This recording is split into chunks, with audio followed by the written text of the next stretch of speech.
asked, I said, well, first thing I'm gonna do is I'm gonna hide all of mine.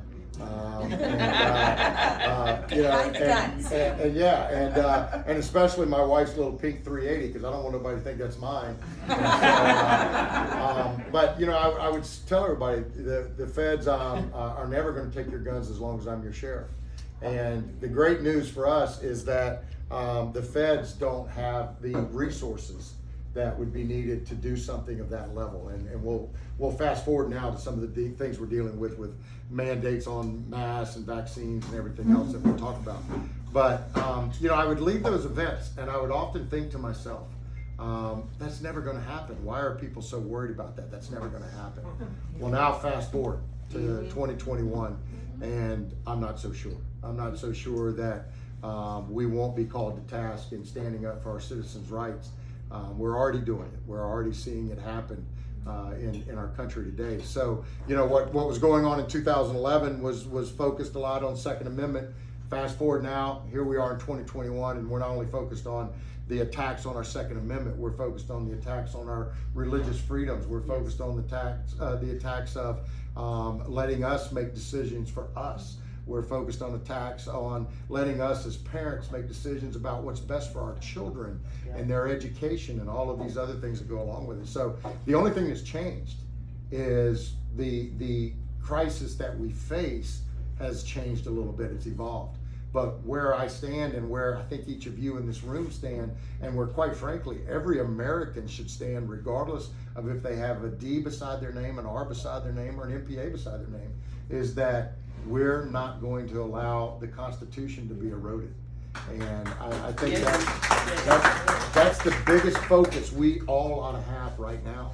And a lot of people don't realize that the Constitution, and the first thing we ought to do in our schools is get back to teaching the Constitution. Yes, amen. And understanding it. But a lot of people don't take into account that the Constitution was put into place to protect us from our own government. That's what it was put in place for. It wasn't necessarily to protect you and I against each other. It was to protect our government from taking us over, from taking over and making all the decisions for us when we are a free nation.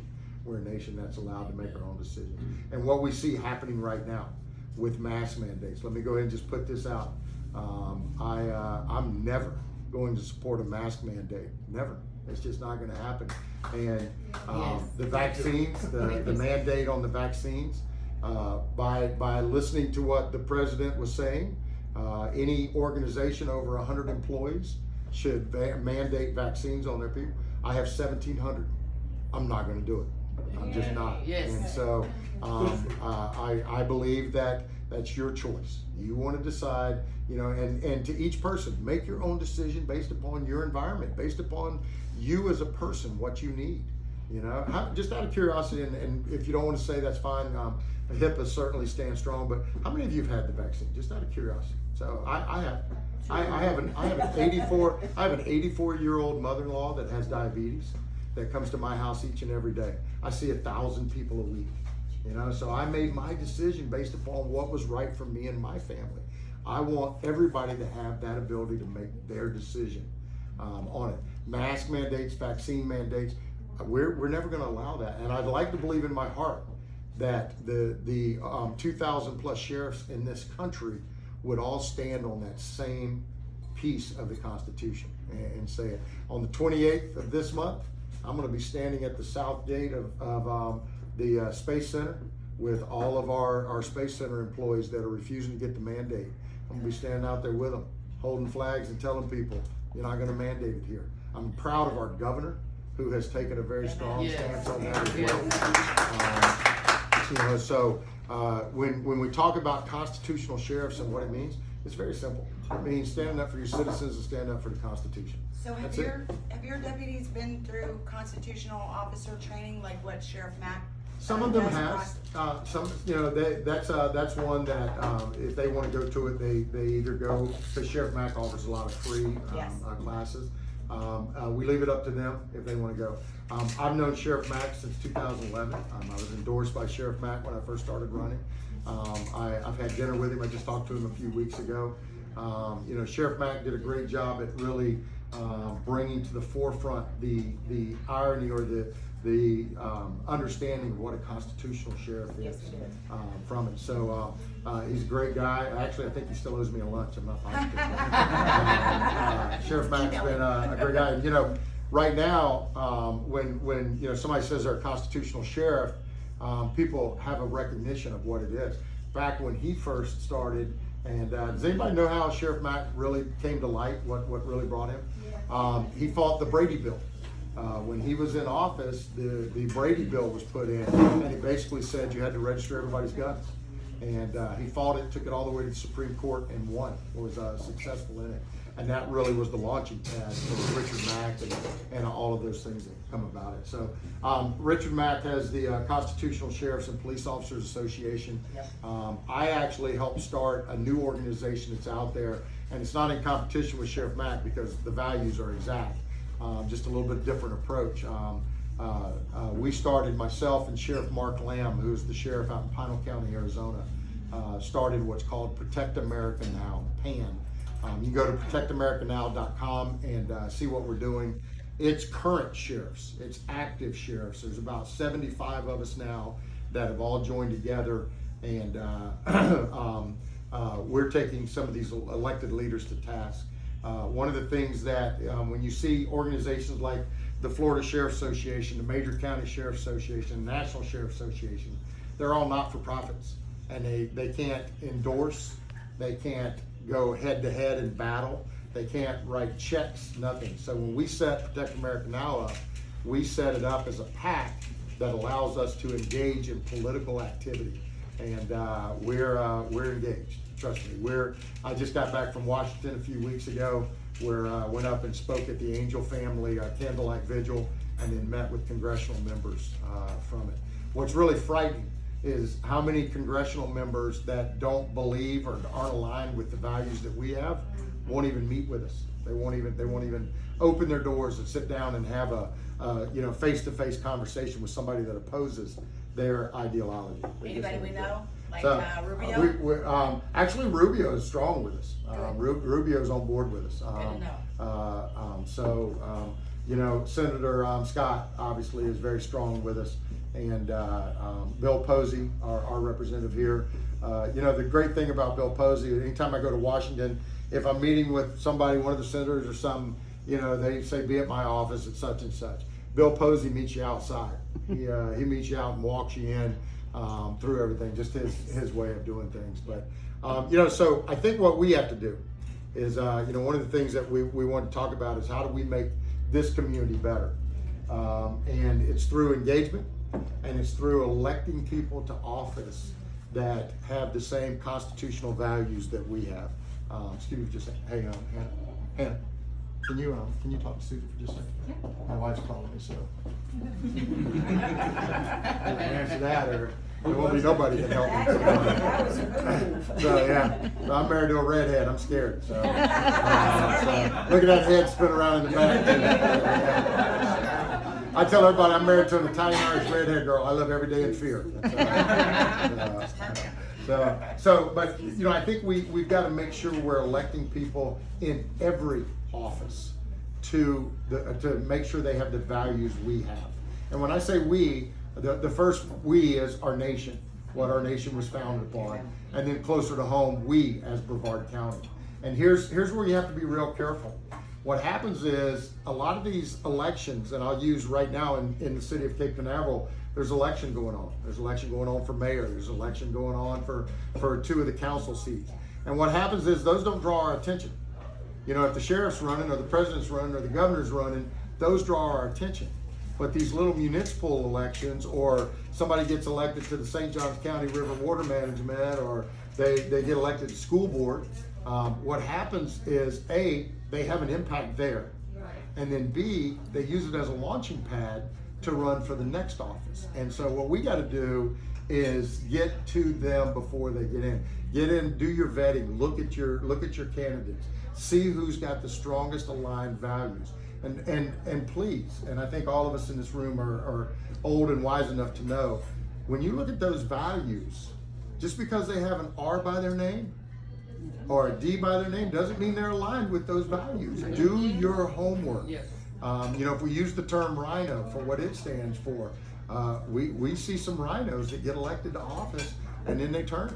What about the election fraud? So We all know it happened all over the country.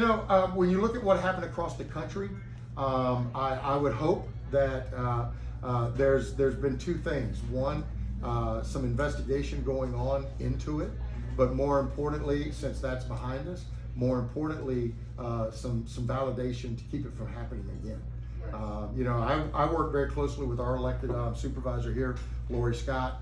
Lori does a great job at running her shop. She sends me cases all the time of people to look at for voter fraud, those type of things. We work with the state attorney on that. So I know what type of stuff she's It's doing. the machines. But it's though. the machines. Everybody Yeah, just got great concerns about those. Well, I will take that a step further. The biggest concern we as a country need to have, other than the people in Washington, which, I was just, like I said, I was just in Washington, and while I was there for 2 days, I didn't drink any of the water. I tried to limit food intake because I think that's how they're doing it. That's how they make you dumb, is you drink the water and then it happens. So I was parched when I left, but I wasn't drinking water out of that place because I didn't want to lose my brain cells. But I think when you look at, you talk about the election fraud and the cyber side of it, the biggest threat to our country today is through cyber crimes. And I never thought I would believe that, but the biggest threat to our country today is through cyber crimes. And when you look at, I'll give you a perfect example. Our IT department, we because of our national recognition, we get a lot off our social media and everything. What we have found is that on the average week, our IT security stops around 5,000 cyber attacks on our system a week. If I'm on national news, if I'm on Fox, if I'm on Newsmax, we do something on our Facebook page like the 770 pounds of pot that we put up. And by the way, if that's one of y'all's, just let me know.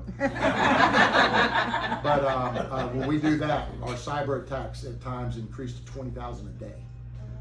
Just because of it. So when you look at what are they attacking us for? What they want to do is shut down our system. They want to shut down our 911 call center. They want to shut down our records management system, our jail management system. And if they do it, then you have to pay a ransom to get it back. Since I've been sheriff, they hit St. Lucie County, just to the south of us, had their entire 911 system shut down for 3 days. They hit Gilchrist County, and they hit their phones, which is a really rare attack. And they had their phone system down for almost a week. And they were trying to negotiate the ransom and everything else. They had one phone in the sheriff's office that worked. It was a bat phone that was in the sheriff's office. They hadn't used it in years. In fact, it wasn't even plugged in, but it was a phone that didn't go through anything. And one of their people said, I wonder if that works. And the dispatchers were working out of his office, handling calls and stuff. So when you look at the cyber attacks, the potential for that, even business owners, they're hitting businesses and they'll shut your business down. You won't have access to your files. You won't have access to any of your appointments, anything, until you pay the ransom, and then they give it back to you. So when you look at that, when you look at the potential attacks on voting machines, when you look at the potential attacks on IRS records, Social Security records, everything else, it's pretty concerning. It's pretty alarming. Yeah. They got me. Yeah. So we always hear about the people that go off the grid and that aren't on anything. Those may be the very safest people that we see today from it. So is that an Alabama shirt? Yes, it is. Now there's a perfect example of not vetting people before we vote. Perfect example. I mean, we got security, Hannah. What are you doing out there? All right, so let me take any questions you guys got. Fire them at me. So I'll come to you. Oh, she's right there. Go ahead. Brevard is a Second Amendment county. Yes, ma'am. Would you be able to sit down with us and give us advice on how to make it a constitutional county? So we already did that. What happened is a lot of counties were doing having the county commissioners pass a resolution on that we're a Second Amendment sanctuary. I think that's what you're talking about. Is that? I'm talking about a constitutional. Okay, so you're gonna like where we went on this. So what happened is a lot of counties were calling themselves Second Amendment sanctuaries. So the Second Amendment was protected. I had a few people reach out for us and ask us to do that, go do it. And so I'm against that, and here's why. When you do something like a Second Amendment sanctuary resolution, first of all, it has no teeth. Secondly, every time we do something like that, what we're really saying, without saying it, is that the Constitution's not strong enough. So we're gonna do this. And I think every time you do that, you chip away at the armor of the Constitution. So what I did was I got Commissioner Zonka, Christine Zonka, to pass a resolution that says in Brevard County, we recognize the United States Constitution as the law of the land. And so we really encompassed and encased everything into that to make us a constitutional sanctuary is what we did. Do you know when that resolution was passed? I'm gonna say probably 8 months ago. If you call Commissioner Zonka's office, they should be able to get you a copy of it. But that was the direction I wanted to go. The other reason too is if we do a Second Amendment sanctuary, then somebody's going to say, well, let's do a sanctuary on the First Amendment. Let's do a sanctuary. Right, and the reality is, right. the Constitution is the strongest document that we have. It's our bedrock. Yeah. And so to say that it's not strong enough would now be us doing a resolution. So I just said let's encompass all of this. It's almost like saying, asking permission to the government for, please, Governor DeSantis, help us save the nurses. Yeah. Well, you have your right based on the Constitution Right. of Exactly. standing up and doing And what. standing up, yeah. But two-part question. Okay. I wanted to know if you are part of the CSPOA member Uh-huh. and also the PAN organization. Is that something that we as citizens can actually be members, just like CSPOA? Yeah, so CSPOA has two avenues. They have where citizens can be a part of it, and then obviously law enforcement. I've been with CSPOA for, I guess the first time was probably about 2012. I went out to one of their conferences out in Vegas, went out there for that. So I've always been with them and aligned with their values in that regard. What is it? The Constitutional Sheriff's Police Officers Association. So the difference between the CSPOA and us is in Protect America Now. We're only sheriffs. We don't allow chiefs of police to come into it. And the reason for that, and this is not a knock on the chiefs of police, it's a knock on their bosses. Because as the sheriff, I answer to you. I have 600,000 bosses. A chief of police is making his decisions based upon what the city manager tells him to make his decisions on. And so they really are making decisions on policy and everything else that's based upon the city manager and their worry that if they make 3 commissioners mad, they no longer have a job. And so for me, I have to make 600,000 people mad for me to not have this ability to serve. Chief of police is, they right now, the major county sheriff's associations dealing with agencies that are involved that are pushing liberal agendas versus standing up for the Constitution. And so we're fighting. And as citizens, what do we do when we become members as part Yeah, of the so organization? couple different ways. One, you can do financial support to help us, because one of the things in politics, money talks. I mean, you just gotta be honest. Money talks. So endorsements talk. So let's say we're going to support someone that's running for Congress that's aligned with our values. We can not only endorse them, but we can help them financially. Or if somebody's not aligned with our values, we can help their opponent financially. We can endorse them. So you can help financially. You can help through letter writing, different things. If you go to the website protectamericanow.com, it'll show you all the ways you can get And involved. are you on Telegram? Am I on what? On Telegram. Is that one of the new social media things? Yeah, that's. Yeah, I'm not. I'll be honest with you. Between I left social media, Facebook so- and Signal, I literally almost pull my hair out sometimes. So, I am excited about the new one that's coming up though. So. Oh, Yes. yes. I'll see you there. Roll out. So, let me go over here. So yes, ma'am. My first question was, where is Junie? Junie's in the truck. But I heard you answer that. Yeah. So Sam, Hannah. So Sam was in Hannah's role before, and I just saw her a little while ago at the walk. So, am I in trouble, by the way, Hannah, with my wife? Oh, no. I'll cover my ears. So if you want to know where Junie is, there's Junie. So Nice. Junie's sleeping in the truck, and the temperature in the truck right now is 66 degrees. So he's loving life right now. Did he sleep all the time when we first met Judy? Judy sleeps all the time. Yeah. So I mean, That's not my real question. yeah. I am very concerned, somebody brought it up already. If I missed something, I'm sorry, because I'm confused. But it's our elections. I'm still concerned about that. And I would like for us to do handwritten Yes. ballots Mhm. and hand counted, and get machines out altogether. Yeah. Is there any chance of doing that, or how? You know, I would say just realistically, probably not because of the volume. But the better person to answer that one is Lori Scott. She can tell you a little bit more about her system and everything. You know, one of the things that's happened is all of the supervisors' elections have pushed mail-in ballots. They've pushed it to increase voter turnout, and I think it's had the opposite effect that they really wanted to. But Lori would be the better one to answer that for you. So, yes, sir. Yes, Sheriff, in your dealings with government officials, within Washington and locally, have you had any contact with those who are influenced by George Soros? I think to see somebody that's influenced by George Soros, all you gotta do is go to the county next to us in Orange County. When you look at the last two state attorneys, and that's another really important component. Make sure that who we're elected as our state attorney and who we're electing in the judicial positions of judges are ever forefront on your mind. But if you go over to Orange County, the last two state attorneys they've had over there were both received $1 million from George Soros into their pockets. And here's the fallout from that. The first one we thought was the worst, okay? We were wrong. This one they have now is the worst, because the first one said she was no longer going to seek the death penalty on murder cases, and was looking at law enforcement officers, was her thing.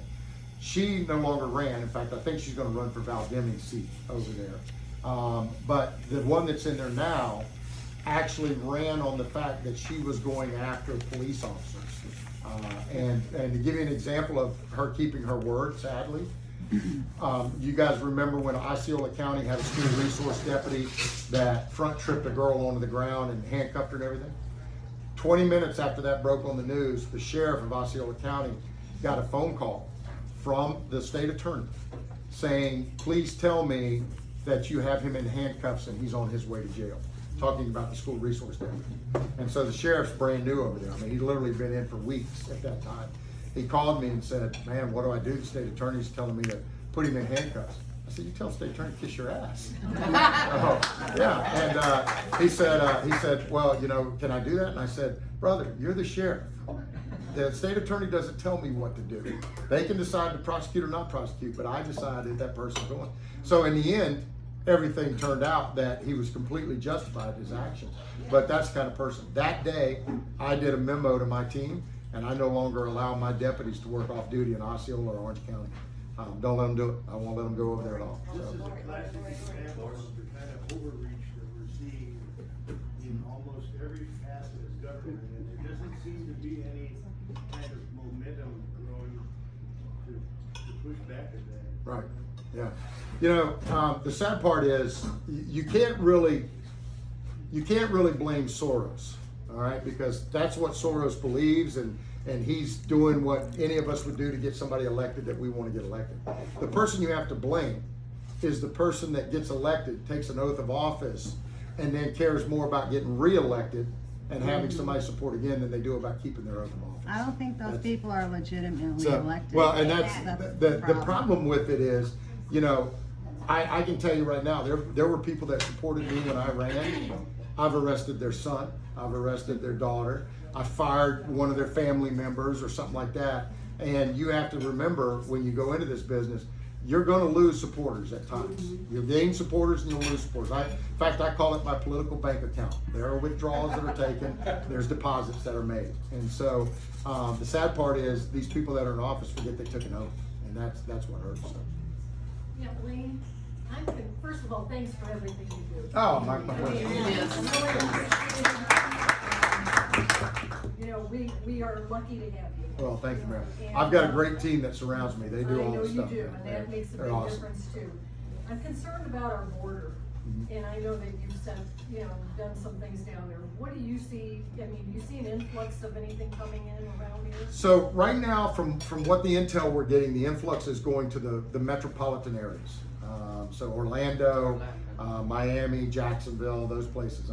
I haven't had a chance to look at the actual reports of it, but I know the media reported some stuff where they were flying in flights into New York in the middle of the night, things like that. I haven't seen the actual reports on it. Yeah, so what I'll tell you why I've been so focused on immigration is this. Illegal immigration doesn't stop at the border. It filters into every community. The effects of it filter into every community. So when you consider that we're already battling the opioid epidemic, we're already battling fentanyl at high levels, human trafficking, everything else. Illegal immigration at the border and the volume that it's happening is putting all of those problems on steroids. It's actually jacking every one of those problems up and putting them on steroids. So my thought process is, and I'm not a brilliant man, I just happen to think I got a little bit of common sense. What my process is if we're gonna fight this battle, let's fight it there. I don't wanna have to fight it here in our backyard, and every law enforcement officer feel that way. So what we've tried to do is get them to secure our border. In fact, my plea to them, going back to the last time I testified before Congress was in May of 2019, and it was about illegal immigration. We had just taken off 3 pounds of fentanyl here in Brevard County. And Representative Jordan, Jim Jordan asked me to come up and testify in front of the House Oversight Committee. And my plea to them was do 2 things. 1, secure the border. 2, create a clear and well-defined path for citizenship to our country. People are waiting 10 years to get here.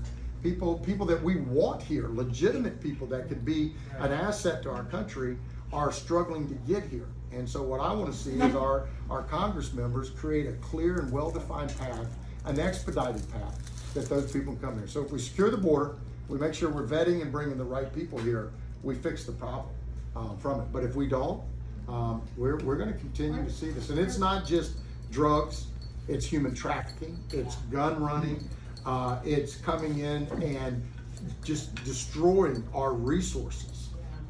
Just our tax dollars are going in the billions to support this. And I look at it this way: they paid $80 million to a not-for-profit to schedule, not provide, but to schedule and handle logistics of major chain hotels and food for the illegals. $80 million, that was for 6 months.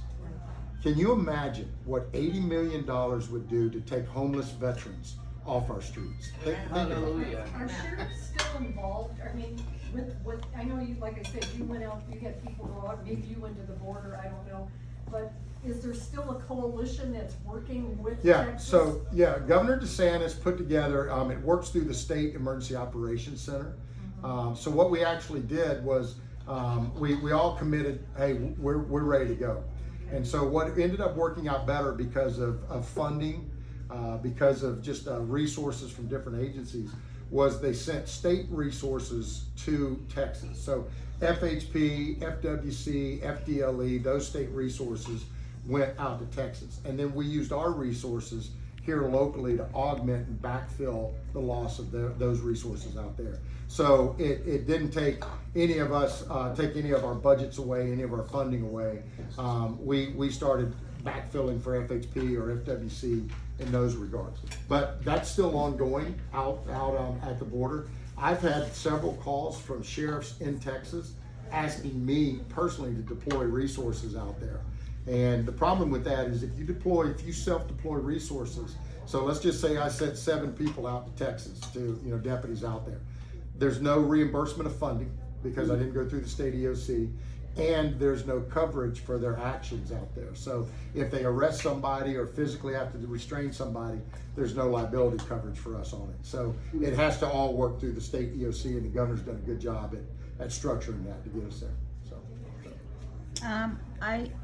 As you know, I had an issue with the police department here getting a grant from the federal government that stipulates that they cannot call ICE or immigration on illegal aliens here. So what should we do if we lose confidence in our local police? What can we do about that? Yeah, so the first thing I would do is remember what I said earlier. Your chief works for your elected leaders. So whatever city you're in, you go have a talk with the mayor, from Palm Bay, wherever it is. Go have a talk with them. Go tell them what your concerns are and voice it. In that hierarchy, the city council is over the chief. They're actually over the city manager, who's over the chief. So it's a downward push. I tell people all the time, be very careful about what federal grants you accept, because they come with strings. Some of those strings are you can't lobby on certain issues. A very, very, very, very smidgen of my budget is federal. I don't do it. Our taxpayers fund our budget here. Comes with no strings except protect us. That's it. That's the only thing it does. So I'm very careful and cautious in what we take in grants. And like I say, they say you can't lobby. They say you can't, have a 287G program that I have that works with Homeland Security and ICE to detain illegals, that type of stuff. So you have to be very careful in that. Same thing with schools. When schools accept federal grants, they're locking themselves into restrictions that, and once they do it, here's the problem. Once they do it and they go down the path where they get these federal grants and they hire extra personnel and build buildings and everything else, they are committed to it. They can never let it go. And so it's a controlling factor. See? Yeah, one of my concerns, as you know, I work with the budget, the county budget, is your manpower. Mm-hmm. My understanding is that you have a lot of openings in manpower. Yeah, so I'm not as bad as most places. Law enforcement as a whole right now, because of what we just went through and the George Floyd scenarios and all the different scenarios that played out, where people started talking about defund the police. That didn't work. They ran that up the flagpole and it failed. So then they shifted to defame the police. And what they're actually trying to do is tarnish the brand, is what they're trying to do. So, a 20-year-old coming out of college, 21-year-old is sitting there going, why do I want to get in that business when I can go get in this business and make a lot more money and don't have it? So it's taking its toll. One of the things that keeps us from being as bad off as other agencies is our position and the positions we take. Law enforcement officers want to know their boss has got their back. My team knows. My team will tell you. If we mess up, the sheriff's going to put the toe of his shoe in our behind.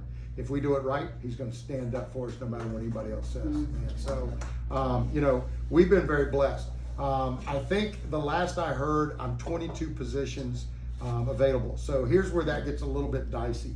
I'll fill those 22 positions. In fact, we get hundreds of applications. The biggest problem is not getting applications, because we get people from all over the country that want to come work for us.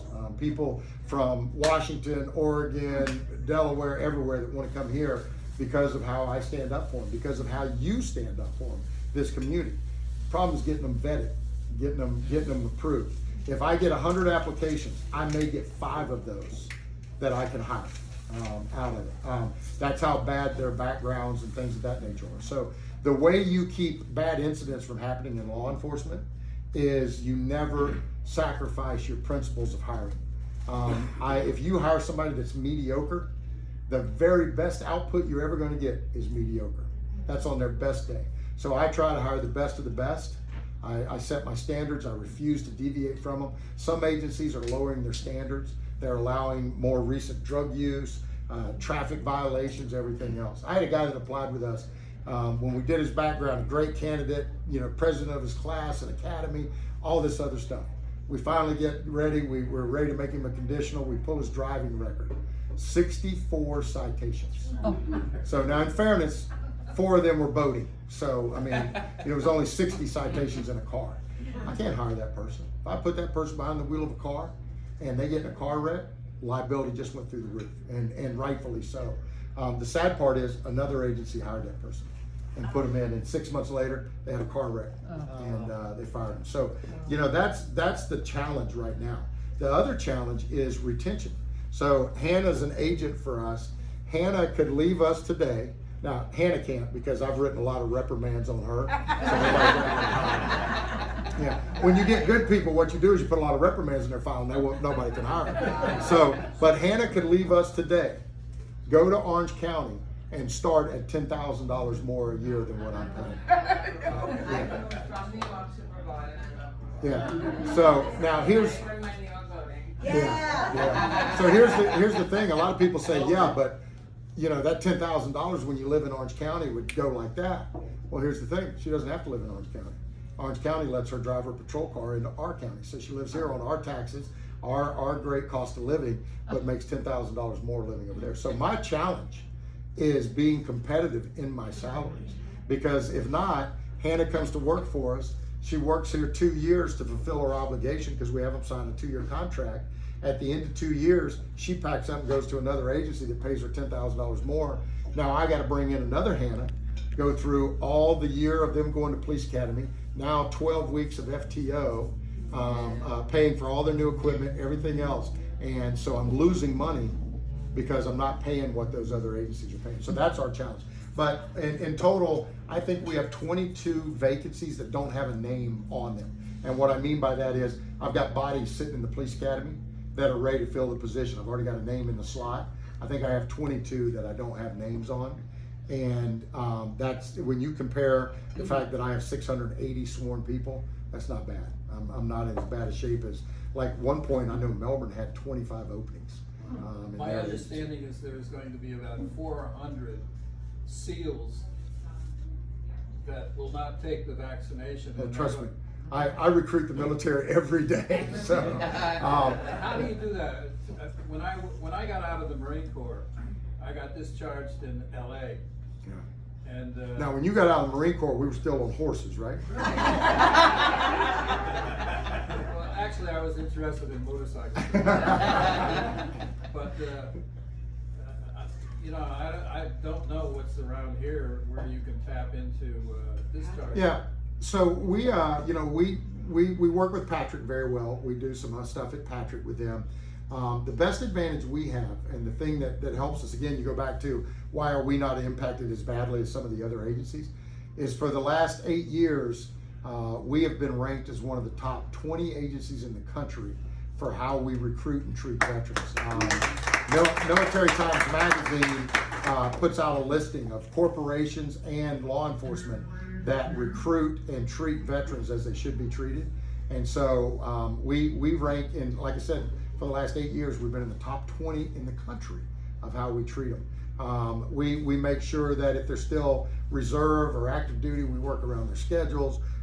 We do everything we can to get them here. We start recruiting them when they have about 6 months left in the service. When you're recruiting somebody that's a military veteran, they've already committed themselves to protecting their country. Now they're ready to protect their community.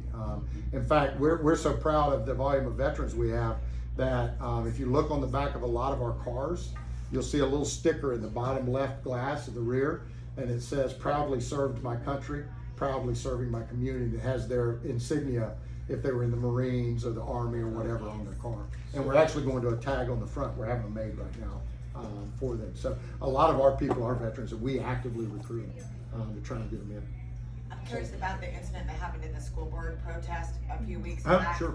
Yeah. A couple people were arrested for trespassing. Yeah. So How yeah. does So that work? I mean, that's a publicly funded building board. it is, but elected here's the people. difference. The law gives the facilitator of that building the authority to trespass people if they're being disruptive or anything of that nature. Your taxpayer dollars pay for that building. There's no doubt. But I'll use one of my precincts as an example. Your taxpayers' dollars pays for my precincts as well. But you can't go there at 3 o'clock in the morning because I set the rules for it. I say this is how it's going to operate, everything else. So the same thing applies to the school board. So, But it was over masks. well, here's what happened. The school board set their rules that you can't come into the meeting without a mask on. If you notice, we didn't engage in that. We're not going to be a part of that. That's on them. If they set that rule, they're going to enforce it. People in the meeting, I actually had a deputy that went over and told somebody to put her mask on. I had her written a reprimand because that's not our job. We're not the mask police. So I nipped that in the bud very quick. But here's what happened. If you notice, and if you've seen any of the videos, our major, who's the supervisor of school security, asked Novelli, who's the number 2 there, do you want this person off the property? Because he'd already come to him and said, I want him off. I had told him, do it on video. All right, so if you notice, Brian asked him 3 times, do you want this person off? Do you want this person off? Do you want this person off? And I wanted it on video with them saying, we want this person trespassed. So they were taken off scene because we gave, like Janice, we gave her a bunch of chances. Janice, move over here, let us talk to you, because she was blocking the line and nobody else could get in. So we ended up arresting her. The guy that was there, I don't know who he was. I'd never seen him before. But have you seen the video on his way there when he's driving to the school board meeting? Basically telling people, I'm going down there. Anybody gets in my way, I'm going to load up and go after him. He went down there to get exactly what he got. Well, I know people are very, very passionate about this whole issue. They are, yeah. We've been to the school board meetings, and I can tell you honestly, it's very aggravating because the school board members, they're very condescending to the crowd. Well, and that's just what in general. we've had back conversations with them, and in fact, to be specific, with several of them, where we've told them, knock it off. You're the one that's infuriating this crowd. Emotions, you use the right word. Emotions are rampant there, but they're talking back to people and everything. The people that sit on that diocese should never engage, and if they do, it should be respectful. But when you're calling people out in the audience and everything, you're just simply making matters worse. Yes. From it. So, we've had conversations with them. Stop it, knock it off. It's had no effect on it. But the other thing too is, when I was with the governor the other day, I reiterated this. We're not the mask police. If your child, if little Johnny doesn't wear his mask in school, that's between them and the teacher. If the teacher asks us, hey, make little Johnny put his mask on, nope, we're not gonna do it. If the teacher tells little Johnny, if you don't put your mask on, you're going to the dean, and little Johnny says, no, I'm not going, and the teacher says, take little Johnny to the dean, nope, that's not my job. If the teacher's taking little Johnny to the dean, and little Johnny turns violent, now we engage, then we'll get involved. But we're not the mask police. In fact, I've told my deputies in a memo, you do not have to wear a mask when you're at the schools. You Well, I follow my expect policy. even the children at home are hearing the passions of the parents Sure, and grandparents, so they probably have some. Yeah. You Did know, you guys unresolved see the emotions. guy that was with us the other day when we had the governor, the doctor, that his daughter has Down syndrome?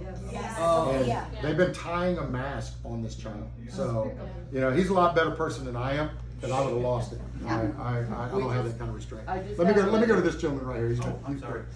great. You have told us to do our homework at the elections before we go in there. One of the problems I always have is voting for judges, because I can't tell their background, their philosophy. Is there a way for us to determine? There is, and in this next judicial race, you won't have to determine it, because I'm gonna come out and tell you who to vote for. I should say I'm gonna suggest to vote for. You don't tell people who to vote for. I'm gonna tell you who I'm voting for in the coming ones. The main thing to do is I would look at who the sheriff endorses and who the state attorney endorses. Phil and I both are usually pretty aligned in those. I've started calling judges out. Because even the judges that get in there with all the right intentions and everything, they get weak, they make bad decisions. I just had 2 deputies that were almost killed because a judge let a person out on a bond that should have never been out, 29 prior arrests, and that individual's out trying to kill Brian and Tyler. So I'm calling judges out. And I've told them, I've told them I'm done.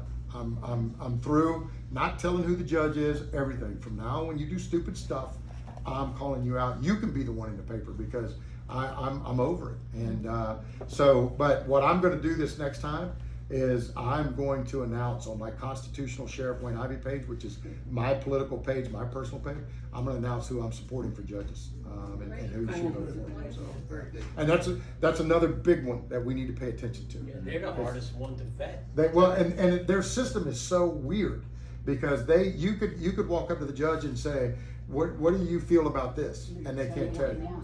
They can't tell you what their real values are. They have to tell you what the law is. In debates, they have to tell you, you know what, I get the law, and I get we want you to go by the law, but I want to know how you interpret the law. That's what I want to know. So from it. Let me go to Alan next. Just going back to masks. Okay, for people who conceal carry, if I remember correctly, in the statutes of the state of Florida, you're not allowed to wear a mask for the concealed carry. You're not, yeah. So So what happens with the? they made an exemption to it. The question is when you conceal carry, you're not allowed to wear a mask. Because of COVID, they made an exemption to that. And the exemption goes into if it's a mask for protection against COVID, you can wear it, da da da da. So once COVID is over, well, once everybody accepts COVID's over, then that'll revert back to the before time. So, yes, ma'am. My question has to do with the protests. I am fully for protests, legal protests to let those in power know how regular people feel. I feel a whole lot differently about going to someone's home. Right. How do the police feel about somebody's, and I think it was a school board member. It was. Where people actually went to, I don't think we should follow you to your house if you did something as a Yeah. sheriff that we So let me, so the question, if you guys couldn't hear in the back, the question's about protesting out in front of elected leaders' houses and stuff like that. First of all, I had that happen to me. Back when the Florida Today, which by the way, I'm getting a T-shirt made that says I sell papers for the Florida Today because they can't sell a paper without me in it. I'm just telling you, they can't. So back when they were trying to say that my deputies killed the guy in our jail, which was just absolutely a bald-faced lie, and they knew it. They knew it because they had everything. I'd given them a box with all the audio tapes, everything. We interviewed inmates that watched what happened, and the inmates in audio and in their sworn statements said the deputies tried to be nice. The deputies did everything. He attacked them. He brutally, violently attacked them. So the Florida, they knew all of that. They continued to write their stories, trying to take me out of office is what they were trying to do. So, but when all that was going on, they came to my house and protested. And my wife said, "Wayne, what are you gonna do?" I'm like, "I'm gonna watch Big Bang Theory. I don't know what you're gonna do." They're on public street. There ain't nothing I can do about it. It's not illegal. It's just stupid. And so I watched the Big Bang Theory and didn't care because I don't care. I mean, they were dumb. Here's my position on it though. Stop it.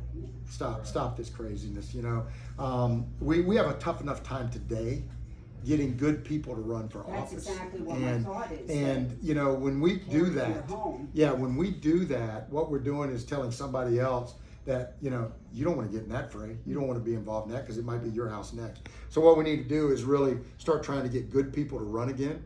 And when you have people doing that, nobody's going to want to get in this. The only, my wife literally, when I was first running, she's like, "Are you sure you want to get in this?" Of course, I'm sick in the head. So I'm like, "Oh, hell yeah. I eat, drink, and sleep battle. This is what I love to do." So, but not everybody's that way. And so, especially in some of our areas like school board and things like that, we need to get moms and dads elected back there. That's what we need to get back on the school board, So I don't believe in that. And I'll take it a step further.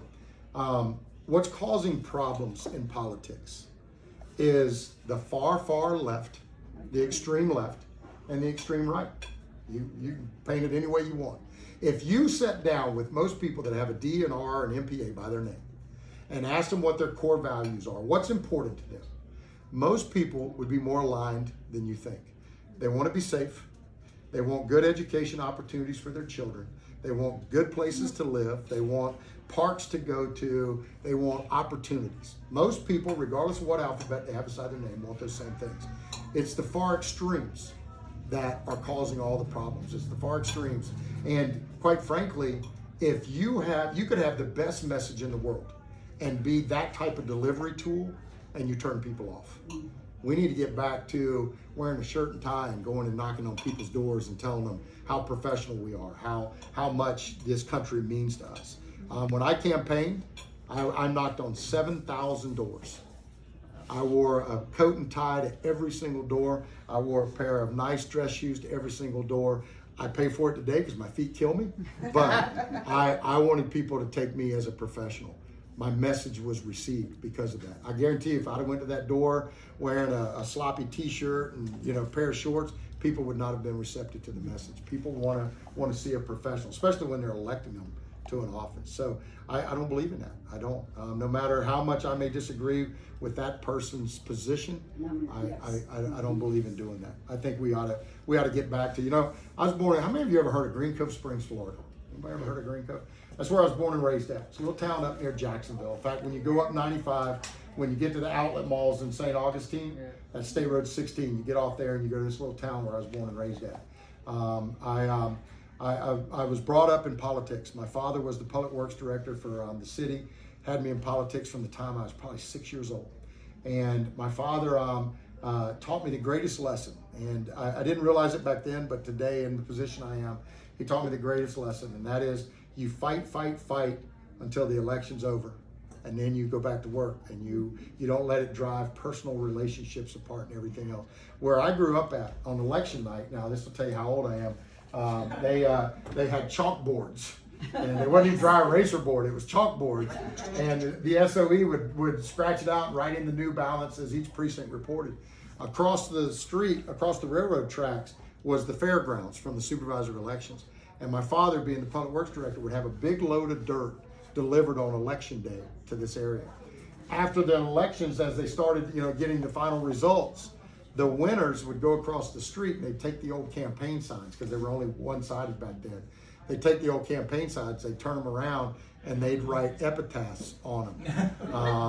Here lies Wayne Ivey, wrong again. And they would bury the losers. And they would take shovels out of that big pile of dirt, and they'd make these little makeshift graves, and they would do it. And then winners and losers alike would go over into the graveyard, and they would be like, look at there, boy, look at that, And then the next day, everybody went back to work together. It was the best burying of the hatchet that you could have ever had. I remember at the age of 6 years old, I got buried.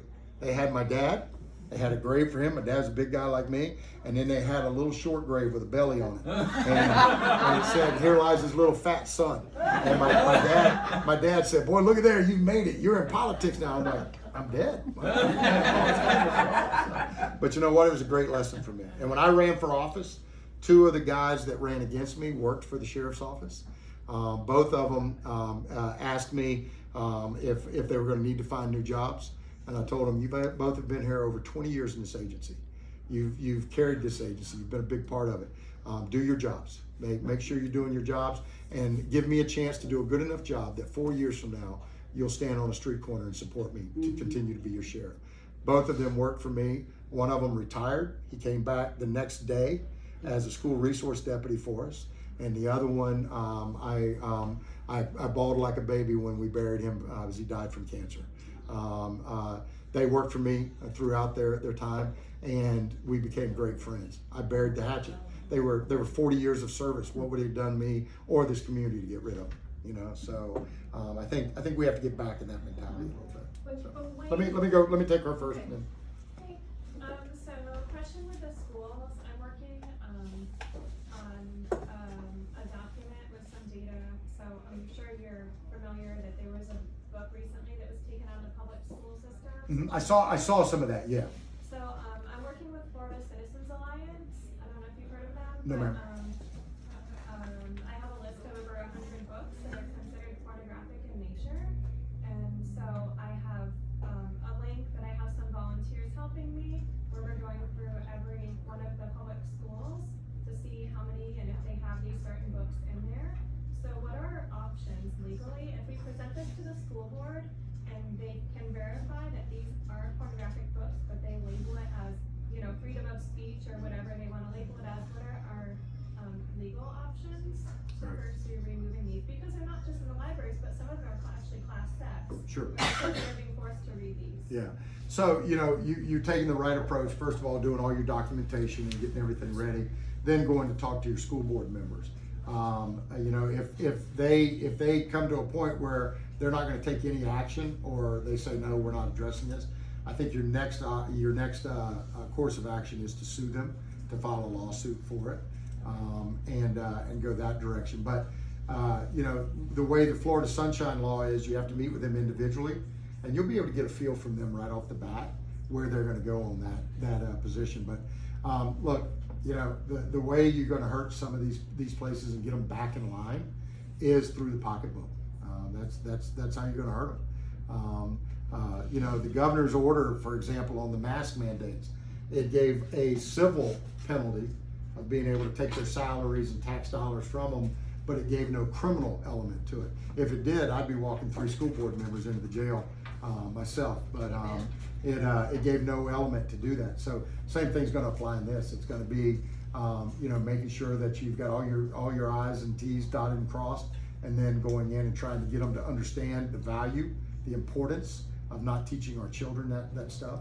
And if they don't, then going after them on a legal perspective, and going after them the next time at the polls from it to get them out of there. So there's no in between before going to Not that I can think of, no ma'am. Because the CEO of the Florida Freedom Alliance I was talking to last week, he said, and I don't know the statistics on this, but he said that Florida is number 3 in human trafficking. It is. And he said this is one way to approach it is that this is them conditioning our children through this type of literature. And so he Yeah, thought Florida that- ranks number 3 in the nation in the most incidents of human trafficking. It's also a jumping off point to go to other countries that allow you to have sex with minors. It's one of the biggest jumping off points from it. So, you know, that might be an angle to take, but here's what it's really going to boil down to. When you go meet with those school board members, do they have a sense of decency and common sense to go, I wouldn't want my kid learning that, you know? And unfortunately, I think the answer to that's going to be no for a few of them from it. So, yeah, so, yes, ma'am. Human trafficking, does the Brevard County Sheriff's Office have a task force? Yes, ma'am. Yeah, so we're part of a coalition. We have 2 agents that are assigned to work with that coalition. We work a lot with Zonta, who does a lot on the human trafficking front. We work with oh gosh, I just did a fundraiser for them, the halfway house, the transitional house. Street Harbor? No. The one that I went and looked at their house, their transitional house, and then did the thing. I'll think of it in a minute. But we work with them to try and do a couple of things. 1, identify victims. 2, work with them to get them the resources to get the victim involved in testifying. One of the hardest challenges in human trafficking cases is getting the victim to testify. They've been through some of the most horrific things imaginable, things that we probably could never imagine, and they don't want to relive that. Or they live in fear that there's going to be retaliation against their family because the traffickers know where they live at. And then we, life recapture. So we work with organizations like that to try and create transitional housing, those type of things from Do you it. have people volunteering? Volunteers in that? Zonta always looks for volunteers, and I think Life Recapture does too. We work with the second one, Life Recapture. Yeah, we work with You vet the bike. people that go, volunteering for They vet them through it. They vet them through the system, the FDLE system that is out there. We work with Bikers Against Human Trafficking to come in and work. Bikers Against Human Trafficking even have a coalition that works with the victims, the children, child victims and stuff like that. So, you know, we try and have somebody that specializes in almost every part of what we do out here. You know, sometimes we'll have somebody rotate out of that position, and then we have to get the other person up to speed. But we try and be involved in everything from domestic violence to human trafficking to whatever other cause is out there. Thank you. Can you talk about your Citizens Academy along those lines? Sure. You Yeah. still Yeah. have it? Let me just remind me. I'll come back to it. Just one thing, because you were talking about the school board members and how with the governor's order didn't allow you any criminal action on that. What about the sunshine violation, or alleged sunshine State- violation with that? That's a secondary district. Yeah, state attorney's looking at that. The state attorney got the same notice I got on it. You know, that they've potentially violated the thing. I personally think they did. I personally think it's a violation. I called the state attorney and said, "Are you going to investigate it? You want me to?" And he said, "Well, I'll do it because since you're in charge of school security, some of your people are going to be witnesses to it," which is true. And so the state attorney's looking into that. But I've already had my people go get them the videotapes, everything that happened from it. And I do believe that was a violation. When you clear the room, you know, the chair was in perfect right to clear the room. Now, she cleared it because she said it was getting out of control. My team says, boss, it wasn't out of control at all. There were people that were emotional and voicing their opinions, but as far as anything that was getting out of control or turning, violent or nothing, it was just people talking, which I think is protected on the First Amendment. I can't be sure, but when she cleared the room as the chair, she can clear the room at any time. Where they messed up is where they came back and met in dark and then voted on an item. That's where they messed up, and sadly, all 5 of them did it. Even the two that are against the mask mandates. What they should have done, what those 2 should have done, is said, "This is a violation. We're not going to participate in it." It would have killed it. They wouldn't have had a quorum, and they wouldn't have been able to do the meeting. I think that's being looked at. That's taken care of. So let me come back to you about the Citizens Academy. We do a Citizens Academy. We're about to start putting together our next one. We like to get like 25 people in those. Sometimes it's hard to get that number, but our Citizens Academy gives you a behind-the-scenes look at everything in our agency. You meet in a different area each time. You meet one time a week, but one time you might be meeting at our North Precinct. The next time you're meeting at Aviation. The next time you're meeting at the jail. And we kind of give you a behind-the-scenes tour of everything that we do with it. And then you have all the speakers come in. Very informative. A lot of people come off of that and then go get involved in some of our volunteer opportunities across the board. So I'll let you know when we're starting to put that out, and you guys can partake in it if you'd like from it. What else? Yes, ma'am. I guess this is a little obscure, but you said that they were bringing some of the people from the border into Orange County. How vulnerable does that make us here in Brevard? I know I live in Graham. I feel pretty safe with our neighbors, but I don't know about Palm Bay and the areas, and it just makes me nervous. Right. Yeah. So as to how vulnerable we are, extremely, because if they get to that drop point, again, filter. It filters out into every community. So to give you an idea of the volume of people that are coming here, Governor DeSantis about a month ago went out and was at a couple different checkpoints in Texas at the border. And at one of the checkpoints, at all the checkpoints, they asked, "Where's your ultimate destination?" So Hugh is coming across the border. They're going to say, "Where's your ultimate destination?" He's going to say, "Florida. I've got family in Miami." That's how they start directing them where they're going. At one of the checkpoints, the governor asked, "What's the percentage of people coming across?" They pulled it up real quick. 70% of the people that were coming at that checkpoint, their ultimate destination was the state of Florida. So 70%. So is there a way that we can, well, obviously somebody's keeping track, Here's where they try and get them in, all right? They're gonna try and sneak them in through some of the charities that are, they'll give money to some of the charities to bring them in, put them in housing, stuff like that. We watch that, and I'm involved in a lot of the charity organizations, and I tell them point blank, you want me to continue to be involved? We're not gonna support any illegal activity from it. So, we're monitoring it. We're working to try and see if we're gonna be impacted by it, but it's one of those where every sheriff's battling the same thing right now across the board. Let me take one more question and then I'll close out. What about in the homeless camps that are scattered throughout Brevard? Because there are a lot of new faces. Yeah, so the homeless camps are always a problem for us. When you're working with the homeless, there's a balance. There are people out there that truly are on the worst time of their life. They're in a bad way. And so what we want to do is provide good resources for them. A lot of them, sadly, are our veterans that are out there. So we work with organizations like National Veterans for Homeless Support, Dorothy Walsh, the Veterans Memorial Center, Promise of Brevard, all of them, to try and identify our veterans, get them the immediate resources that are available to them. Then we've gone from, our perception of a homeless person has gone from being a guy that's standing on the side of the road with a sign to now it's a complete family that is living in a car, that has the ability to go take a shower at a church, and mama is sitting in the back seat